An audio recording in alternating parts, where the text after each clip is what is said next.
Salman Al-Farisi sering berbaur dengan masyarakat tanpa menunjukkan dirinya sebagai seorang amir. Tak ada yang menyangka bahwa pria sederhana yang ngobrol bersama para kuli adalah seorang pemimpin. Suatu hari di Pasar Madain, seorang pedagang dari Syam yang kesulitan membawa barangnya memanggil Salman. "Hai kuli, kemari, bawakan barang ini ke seberang jalan itu." Tanpa membantah, pria berpakaian lusuh itu memanggul bungkusan berat.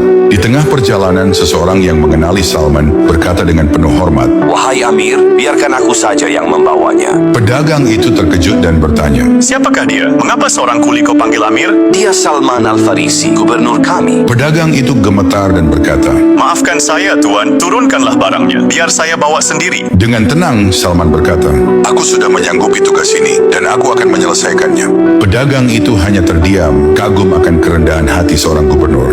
Sebuah pelajaran tentang kepemimpinan yang disampaikan melalui tindakan nyata, bukan kata-kata. Suatu hari Imam Hasan Al-Basri sedang berjalan-jalan di tepi sungai Dajlah. Pandangan matanya tak sengaja tertuju kepada seorang pemuda yang sedang asyik duduk berduaan dengan seorang perempuan. Di samping mereka tampak sebotol arak menggeletak. Melihat pemandangan semacam itu, Imam Hasan Al-Basri kemudian berbisik dalam hatinya, "Alangkah buruk akhlak orang itu, dan alangkah baiknya kalau dia seperti aku." Tidak lama kemudian, Imam Hasan Al-Basri melihat ada perahu yang melintas di sungai tersebut dengan membawa beberapa orang. Tiba-tiba perahu tersebut oleng dan terbalik. Orang-orang di atasnya tercebur tenggelam.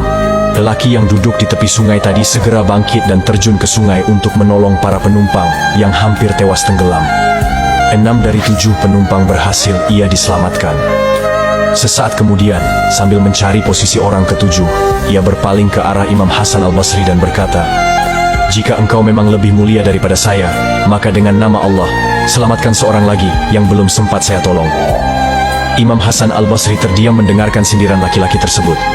Ia sadar, laki-laki yang tadinya ia pandang dengan jijik itu ternyata telah menyelamatkan 6 orang, sedangkan ia sendiri yang merasa lebih mulia tidak mampu menyelamatkan 1 nyawa saja. Laki-laki itu kemudian menjelaskan kepada Imam Hasan Al-Basri, "Tuan, sebenarnya perempuan yang duduk di samping saya ini adalah ibu saya sendiri. Sedangkan botol itu hanya berisi air biasa, bukan anggur atau arak. Bungkusnya saja yang terbuat dari botol bekas anggur." Imam Hasan Al-Basri menangis mendengar teguran laki-laki tersebut. Kemudian ia berkata, "Kalau begitu, sebagaimana engkau telah menyelamatkan 6 orang tadi dari bahaya tenggelam di sungai, maka selamatkanlah saya dari tenggelam dalam kebanggaan dan kesombongan."